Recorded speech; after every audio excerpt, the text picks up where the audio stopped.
What's going on, YouTube? How you doing today? Don't know if I'm gonna get a proper intro into this or not, but we're over here at Kiwanis for another episode of Urban Lakes Breakdown. I've actually been fishing here for a little bit, just trying to see what's active, and so far I've come up with a big skunk for about 2 hours. I tried trout and bass in the first pond, the smaller pond, absolutely nothing. And, well, maybe not 2 hours. I've been here for probably like an hour and a half, but probably only fished for like an hour at this point. Nothing at the first pond, but that pond is always kind of hit and miss. Like, you have to hit it right after the stock if you want to catch trout or catfish. And then bass just seem to be so picky because they're so pressured. So I'm starting off here at the second lake because I can actually get decent casts out here, and there's not a whole lot of people. The first pond, there was just a couple people there, so I couldn't really cast and fish much because I would have been crossing everyone else's lines. Out here, there's like, I think 2, maybe 3 other people fishing other than me, so it gives me a little bit more leeway to actually like move around and then talk to myself and look like an idiot in private. I have all of my gear with me today, but I'm thinking I'm probably just going to stick to 3 rods. Probably going to stick to my trout rod if I can find any trout. I've obviously got my jig rod, jig and worm rod, just seeing if I can get any bass.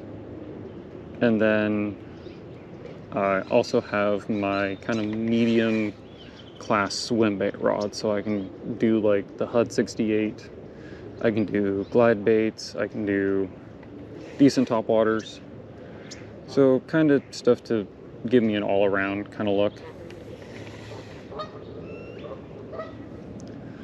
Now, if you're familiar with Papago, or if you've been in the area long enough, if you've fished here, and if you've been fishing here for anything in the last 15-20 years, you know way back these lakes were fantastic for bass fishing. It was almost too easy to catch bass. I remember the first time I came here, didn't really know much about bass fishing. I just knew that if I was going to catch a good bass, this would be one of the lakes, one of these 3. And the first day I was here, I think I had probably 20 fish between 2 to 5 pounds. And that was this second pond. That wasn't the whole day all around. The first pond I didn't catch anything, which was kind of surprising because they were chewing on sunfish like mad. And I swear to God, I saw one of the biggest females I think I've ever seen. Now this was the early summer for what is actually considered summer, but this was like mid-ish May, so that was already 100 degrees here in Arizona. But there was probably a female that was like 9 to 11 pounds. That was by far one of the biggest bass I had ever seen. And the 5-pounder that I caught that morning, she made that fish look small. She made that fish look insanely small. And she was chewing down on bluegill hardcore because the bluegill were just spawning. So she was taking advantage, getting revenge.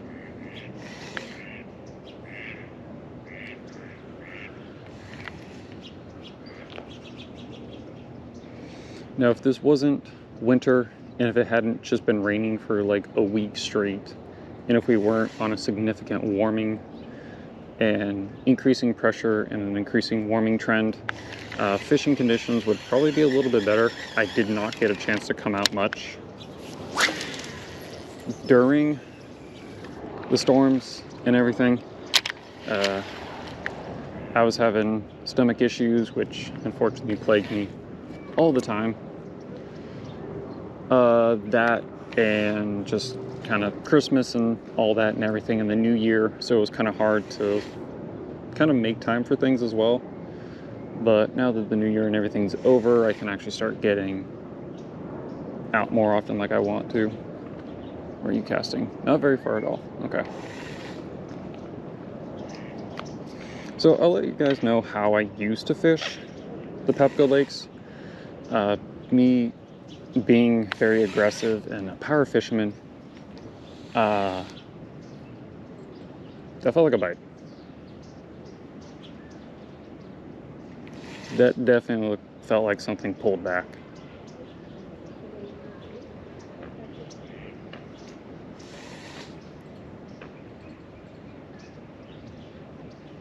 Anyways, so how I used to fish Papago was crankbaits, jerkbaits, and I used to fly fish here a lot as well. Fly fishing with small streamers and clouser minnow variants was very effective, and that would get me some of the big, like the hybrid sunfish, pumpkin seed, whatever the big ass sunfish species is in here. Like, I used to catch sunfish up to almost 2 pounds. It was ridiculous.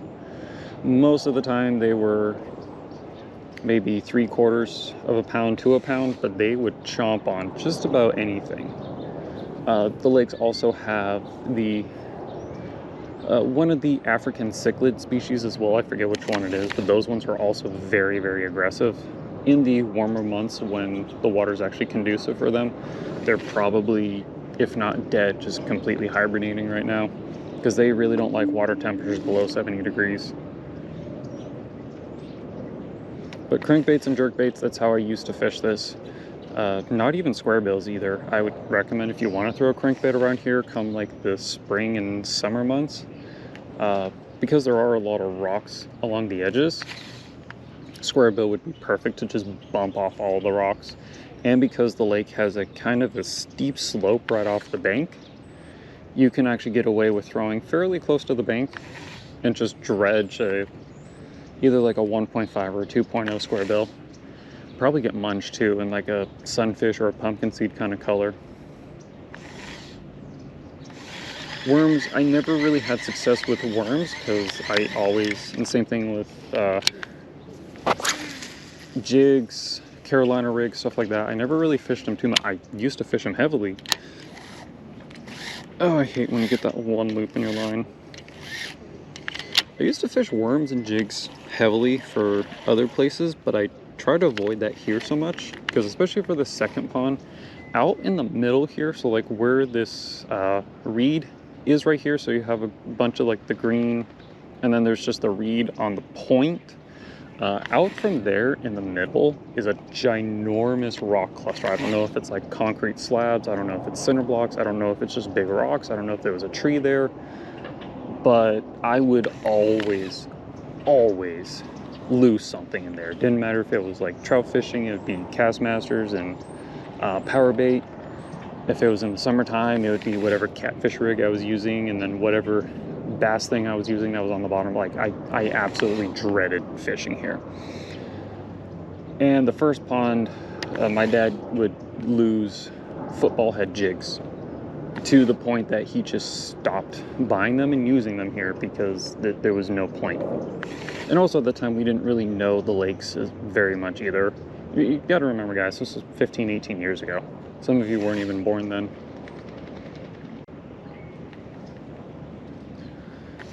We had always been told that jigs worked here. Didn't really have success with jigs. My dad used to have a lot of bites, but could never hook up. I think that was just because he didn't have the reaction time or didn't know what a jig bite felt like. So by the time he realized, oh wait, that is a fish, it had already spit it. And again, I'm using the same color worm that I was using at Kiwanis, which is the watermelon green, purple fleck, which is absolutely not the color I should be using for this. I should be using like a black and blue or tequila sunrise red shad, something that's going to have some black, some dark in it that's going to stand out. It's what I should be using, but I am too lazy to go to the store and pick up a new bag of worms, so it is what it is. But I mean, if the fish wants it and you move it slow enough in front of their face, there's a good chance they're going to pick it up.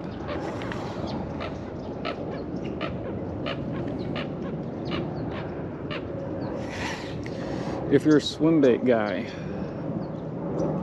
it's too late now, potentially, but when I first started throwing swim baits and when I first started learning swim baits, I used to have a lot of hits on the 6-inch Hud. This was before I picked up a 68. This was before I even knew that a 68 Special Huddleston existed.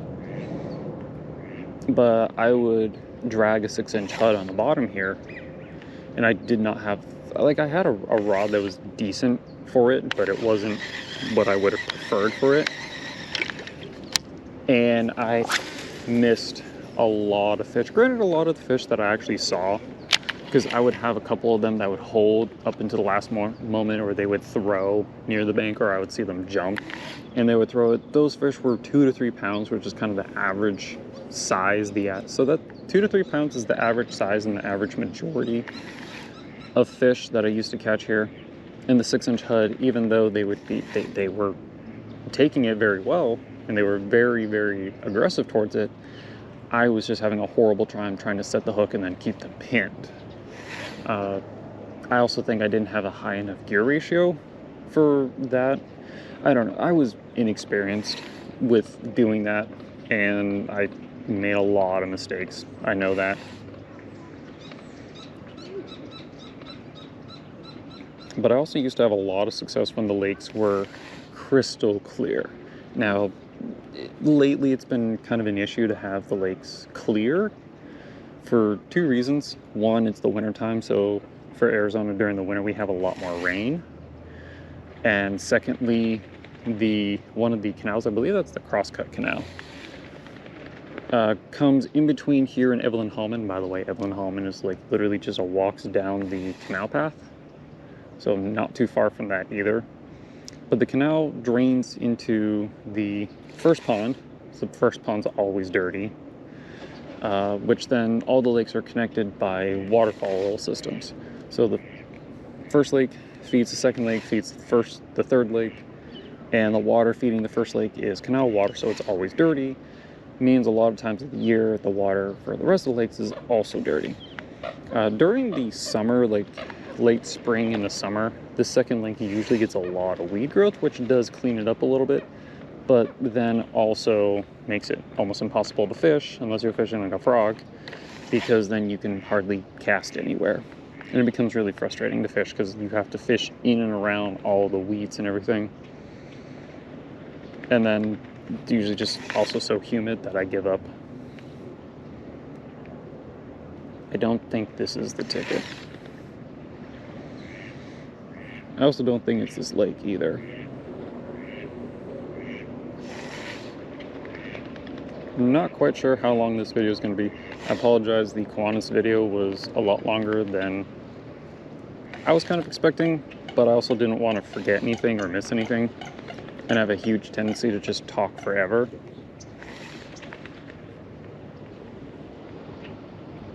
So I didn't want to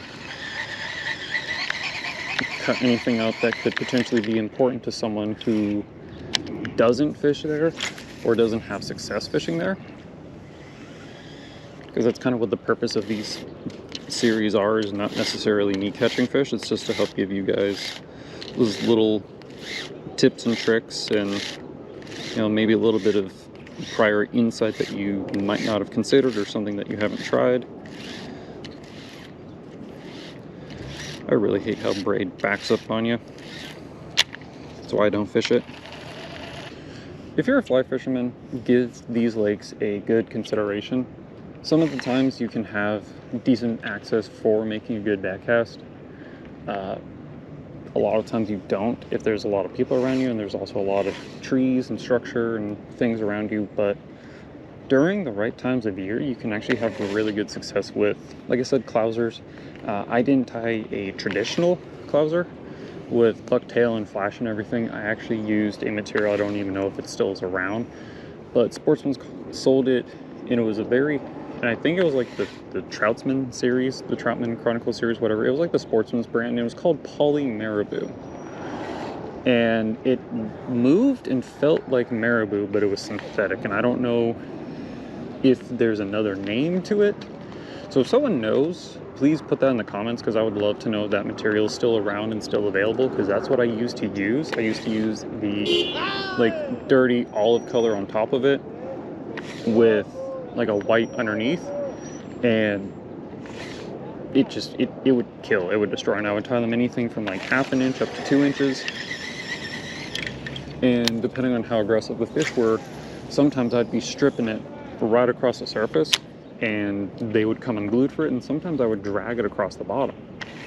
like a jig, and all of a sudden you would just feel thunk and be like a pound or 2 pound bass. All right, see you guys in a second. Gonna head down to the other lake. All right, I'm not too certain about the other 2 lakes anymore.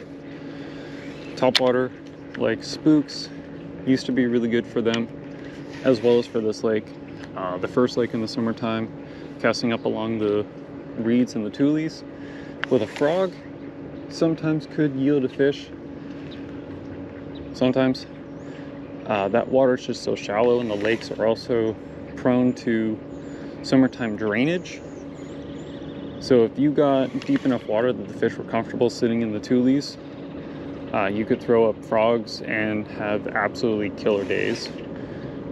Second lake, same thing. Before the reeds got super overgrown, topwater used to be really fun. And for the third pond here, topwater has, at least for me, never really gone away. Papago is just a little bit farther of a drive than sometimes I wish to do, so I don't always really get a chance to come here.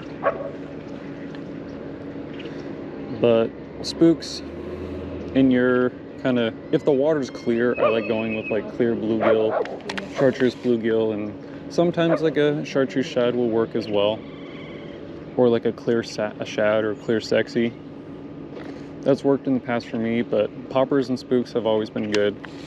So that's just extra knowledge for you if you're fishing in the spring, late spring, summertime. They can come completely unglued. And all of the lakes are fairly shallow. I believe they're all less than 12 feet deep.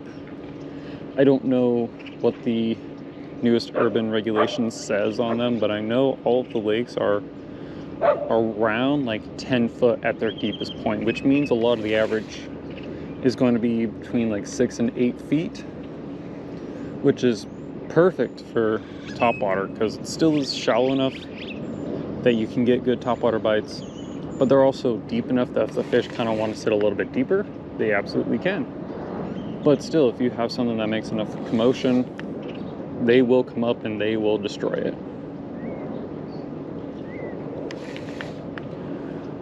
I'm just starting off again with the worm, dragging, crawling, and bopping it once in a while.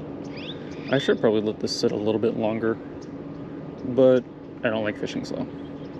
I think I've mentioned that like 89 times now. I don't like fishing slow because I don't.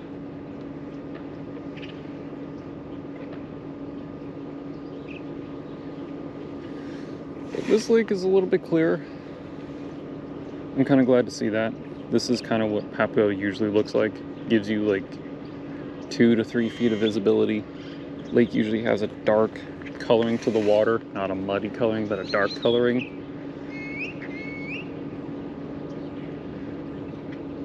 And this side of the lake I usually prefer because I know like right here where you have the zoo parking lot, this is the deepest hole for the lake, and then you've got the ledge on the left side, kind of shallow along on the shoreline, but all the lakes kind of have the same kind of drop off to them, where you get out a little bit and then there's kind of a significant drop, the first like significant drop, and then they kind of level out after that. And then depending on which side you come from, in the second lake where I was fishing, that's more of just a slow, gradual drop. It doesn't actually like drop off onto a ledge or anything. The first pond, you get the rocks and then it's like straight down 2 or 3 feet. Which is why I love throwing crankbaits along that shoreline, because it's fairly easy, especially against the tules too, because the tules also sit in somewhat deep water. So if you throw like a shallow diving, crankbait or a jerkbait, topwaters work really well. The fish can just absolutely come out for them like mad. All right, let's see how the old rickety dock performs. They're kind of deep. That's more than 6 foot.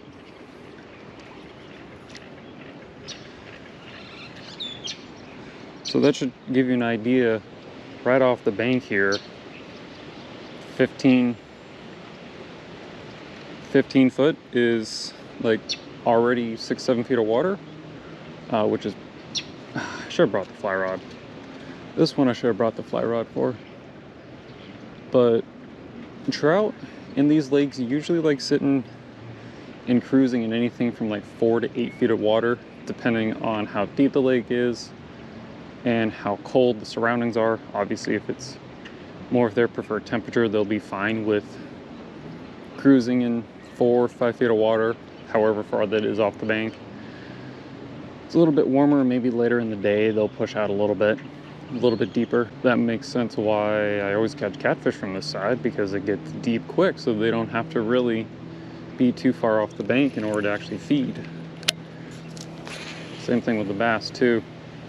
I know the bass like these sides because they'll sit, because the sunfish are all up in the rocks and everything, and they'll sit out here probably a little bit closer in like the more 4 or 5 foot where it's that little bit deeper. And then every once in a while along these banks, you'll just see a bunch of sunfishes get busted on. And I know I've said this before, but sunfish imitations are quite handy for this lake because they are sunfish feeders. Pretty much year round, they're sunfish feeders. Obviously in the wintertime, if they can take a trout, they'll take a trout. But spring, summer, and fall, when there is no trout, it is sunfish. So anything that's a sunfish, tilapia, crappie imitation, I've had really good success pulling old, like weird and cheap sunfish looking things. Just slowly drag those across the bottom. You'll have a fish pick it up. Might not be big. I know these lakes can have some big fish in them. I just personally have not caught a big fish in quite a while. The majority that I catch is going to be 2 to 4 pounds. And I actually catch a lot of catfish from these lakes. I do. But I catch catfish like everywhere I go. I catch a lot of catfish on jerk baits here. I don't know why, but it's just one of those vibey feelings where I'll throw out a jerk bait and I'll work it around a little bit, and then I'll just, for some reason, I'll get a vibe like, I'm gonna catch a catfish on like this cast or the next cast, and sure enough, it's like a 4-pound catfish on a jerk bait. With how dirty this is, I probably should be throwing a spinner. I just don't like how they completely screw up your line. So what I've come to find is when fish are on like a minnow bite, Castmasters obviously work really, really well. If the fish are more on a bug bite, like insects and midges and little nymphs and whatnot, I tend to catch them more on spinners. I also have no idea, at the time of this recording, I have no idea when the last time they stocked was. It's like 5 days after the new year, so I don't know when the last stock was. I don't know when they're supposed to stock next. So I know that probably explains why I'm not catching any trout. Because if it's been a little bit, then there's probably no trout left. And the trout that are left are probably too scared, too shy to eat, because they saw all their friends and family members get sent to God. Okay. I'm gonna try something cheeky. Be right back. All right, let's give Yieldy 68 Huddleston a try.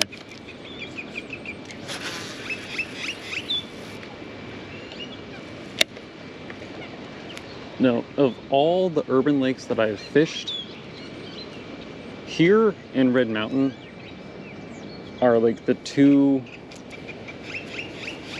like poster child lakes, if you will, like the two poster lakes for fishing a Huddleston. You hear Matt Allen and other Swimbait guys say, you fish a Huddleston slow. Doesn't matter if it's the 68 or an 8-inch, you fish it slow. Then you fish it slower than slow, then you fish it the slowest of slow that slow can go. And Papago and Red Mountain, that's like absolutely true. When I was using the 6-inch HUD, when I first bought one, I was doing it in the second lake, but it would literally just be moving it as slow as I could.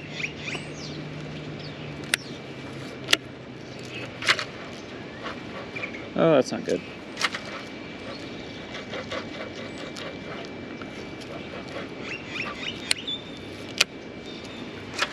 but it would literally be move it as slow as you could.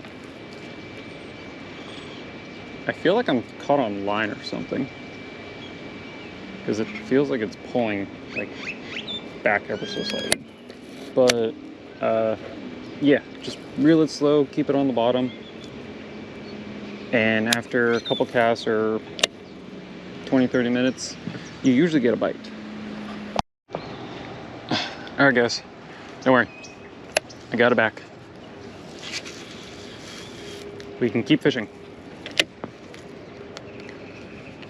Now, unlike other people's beliefs, or I should say, unlike how other people, for the desert lakes, how they prefer fishing, they like fishing the 5s.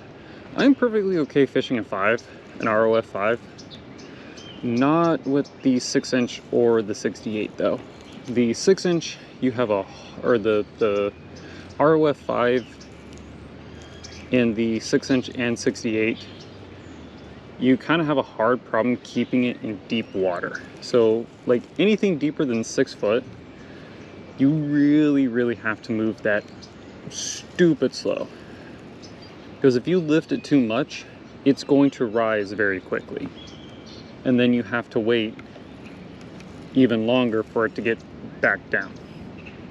With the 8-inch HUD, I don't mind fishing it in the shallows for the ROF 5, and that's actually what I prefer when I'm fishing the 8-inch HUD. I prefer the ROF 5, because anything shallower than 10 feet of water, that HUD, if you move it slow enough, will stay on the bottom.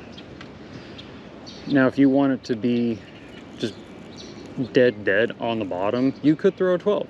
If you don't have structure and rocks and palm trees and other things that you could get stuck on, absolutely, you could throw a 12. And so like Kiwanis, for instance, you could throw a 12 out there, and it would probably do the same as an 8 would, or an ROF 5 would. Just because if you're leaving it on the bottom and you're moving it and you're just keeping bottom contact consistently, that's the technique that you want to use, it would probably have the same effectiveness as using a ROF 5. The 68 Special and the 6-inch, however, I prefer if I'm going to try to keep bottom contact. Again, I like ROF 12. And for those of you that don't know, the ROF stands for rate of fall, and that's per 10 feet, or per 10 seconds, my bad. So it's how far does it sink in 10 seconds. An ROF 5 sinks 5 feet in 10 seconds, so it's basically a half a foot per second. The 12 is going to go 12 feet in 10 seconds. A 16 will go 16 feet, and an ROF 0 is just a surface to a very shallow running bait. So that's something like if you legit only have like 4 feet of water to fish in, 4 or 5 feet of water to fish in, you're either throwing the 5 or a 0. Let's hope I don't get stuck again. But yeah, these are the lakes, like I was mentioning before tragedy struck. These are the lakes that if you're going to use a HUD, just slowly crawl it on the bottom. Use it like a jig, basically. Move it a little bit. You can keep it still, or you can keep moving. Now, when I was using the 6-inch, like I said, that was very hard for me to keep on the bottom. So there was a lot of pauses. And I'm pretty sure some of those fish that I was getting were probably taking it as it was slowly falling back down. I don't think they were actually eating it on the bottom. I think as I had stopped moving, because I no longer felt bottom contact, I think they were hitting it as it was coming back down, or as it had just settled back on the bottom. Once I moved over to the 68, however, that one definitely I was noticing a lot more bites. But with the 68, I was noticing more bites, constantly moving it, but just very slowly. Just very slowly moving it. And I was getting bites. I was getting the ticks. I was feeling big jig bites. And every occasionally, I would get just an absolute fish to just slam it.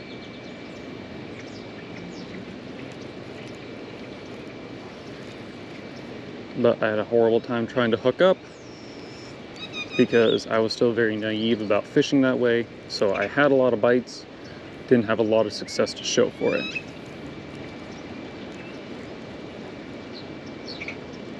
But yeah, I'm taking a huge risk here throwing this and just crawling on the bottom because there's so much crap on the bottom of these lakes.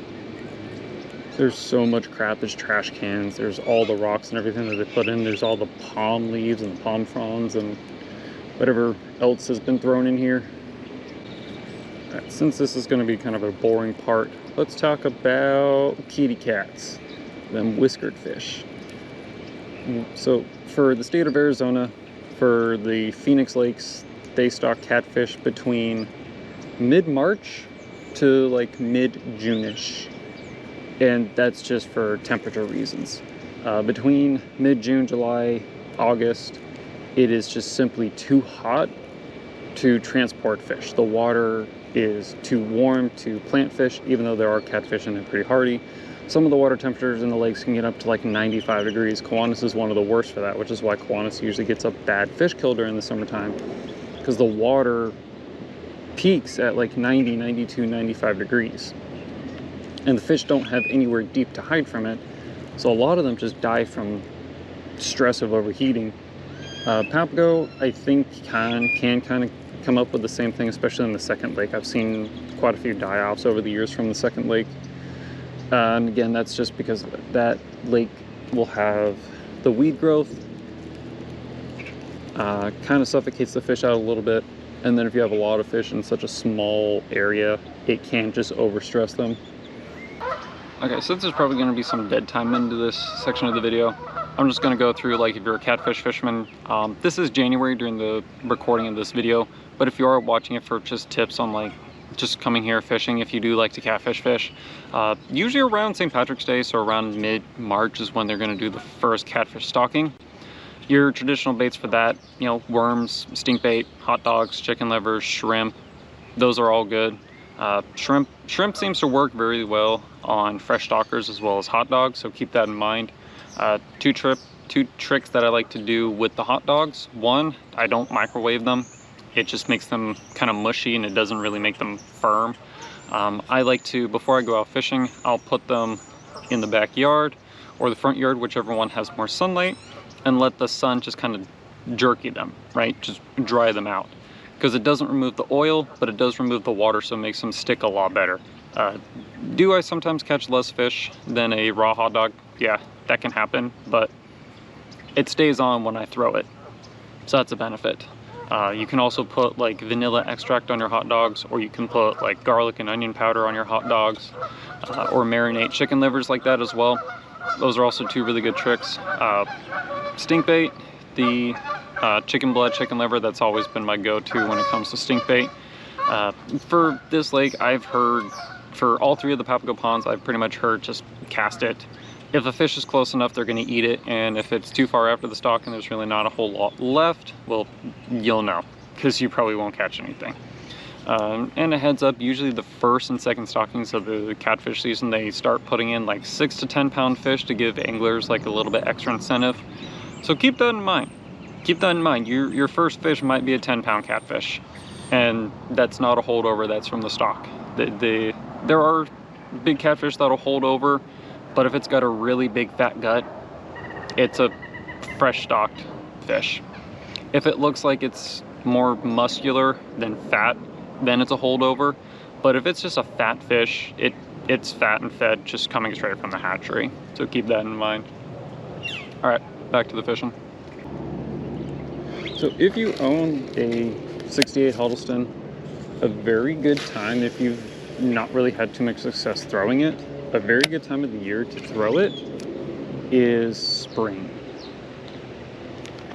For Arizona, I usually start throwing this thing with higher success. Now, higher success, granted that everyone's fishing now and there's a lot more pressure, it still may be like 1 to 2 bites a trip if I can set the hook if they decide to eat it. Usually with the 68 though, if you get bit, it's small enough that they do just actually choke it. But spring for me before the fish start coming up onto beds, when they're kind of in that staging phase, that's when I have a lot more success throwing the 68. 8-inch usually during the winter time when the majority of trout stockings are happening. The 68, once we start getting into like the before pre-spawn, the staging phase, pre-spawn. I don't like fishing during the spawn. I think I've said that before. I will try to prevent fishing during the spawn, or at least on bedding fish as much as possible, which becomes really hard because if you're trying to bass fish and most every bass in the lake is along the shoreline bedding, it's kind of not worth it to bass fish unless you're going to bed fish. But before that and after that, so when you have staging fish in the pre-spawn and before that, and then once you have a majority post-spawn fish, just dragging the 68 on the bottom is a really good choice if you're looking for a little bit larger fish. You're not going to get a lot of bites with it, but you're just looking for that one fish in your urban lake that's going to be a little bit bigger, and just slowly moving it. I've even had times where I've just dead stick it, and then all of a sudden I feel the tick and my line moves off and the bass has just completely inhaled it. Especially, like I said, during the staging and the pre-spawn, fish are going to be a little bit more aggressive. They're going to be a little more territorial. So a little bit larger bait coming through than what they've been seeing. Say if they've been seeing Senkos and crankbaits, lipless, spinnerbaits, you know, jerkbaits, whatever it have be. If those are moving on the little bit quicker side, you know, fish, even though it might be aggressive, it might just be like, you know, I don't really want to chase that, but it's aggravating me. You throw a 6-inch swimbait out there and just drag it on the bottom slowly, it can be a make or break for that little bit more quality fish that you've been looking for. So that's probably going to wrap it up for this video. Apologize that these videos aren't really producing fish too much. Unfortunately, it's been a struggle bus here, especially if you fish the way that I do and you don't like fishing with power bait for trout or going all the way down to finesse and drop shot and shaky head.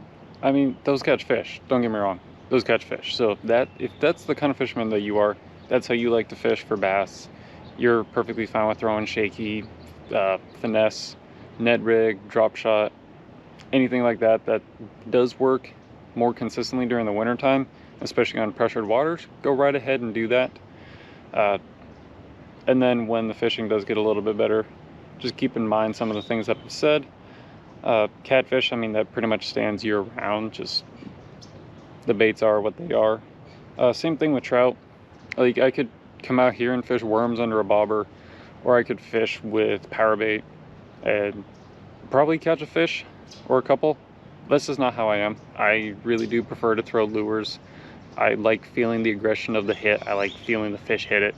I don't like just sitting there and waiting for a bite. I'd rather look for a bite. So it does make sometimes for long days and long weeks if you're not catching anything. But that's how I fish. It is what it is, right? Well, if you stuck around this long, thank you. I don't know how long this video is going to be. I'm going to try to make it not too long. So if you stuck around, thank you. In the description, as always, I'm going to put down my Instagram. So if you want to follow me on there, really appreciate that. If you want to hit the subscribe button as well, that'd also be really appreciated as well. Alrighty guys, well, I'm probably going to go home, get dinner, maybe relax, pour a nice drink. We'll see. Alrighty, take it easy. About time. Of course I wasn't recording or anything because it's been hours.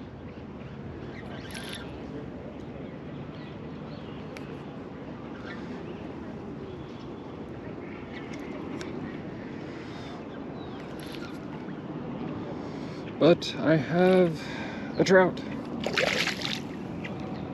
that refuses to give up. Stop it. Stop it. Stop it.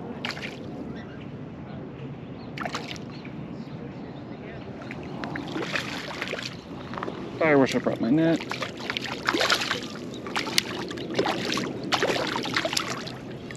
That's a pretty fish. It really is a nice, pretty trout.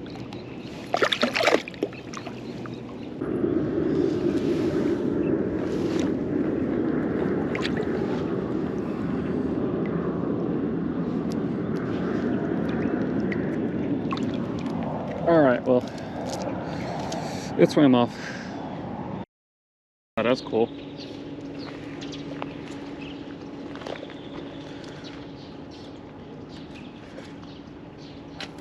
No, I want the line. Give me the line. What do you bet? It's gonna break? I bet it's gonna break.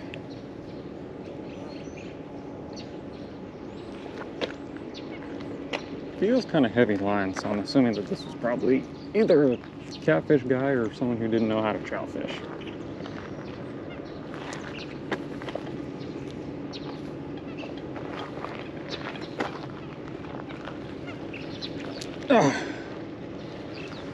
It broke. I think I got the weights.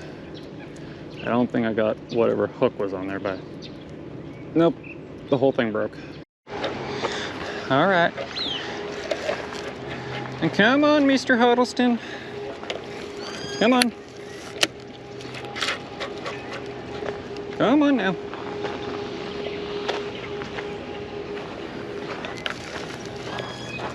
The only time this happens is if it gets like wedged into something. And with this lake,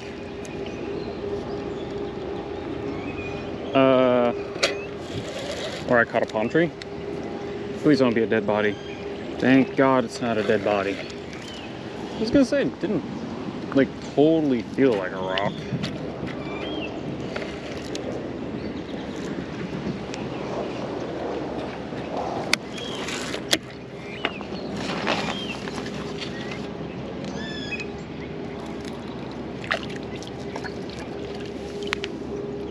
All right. Crisis averted.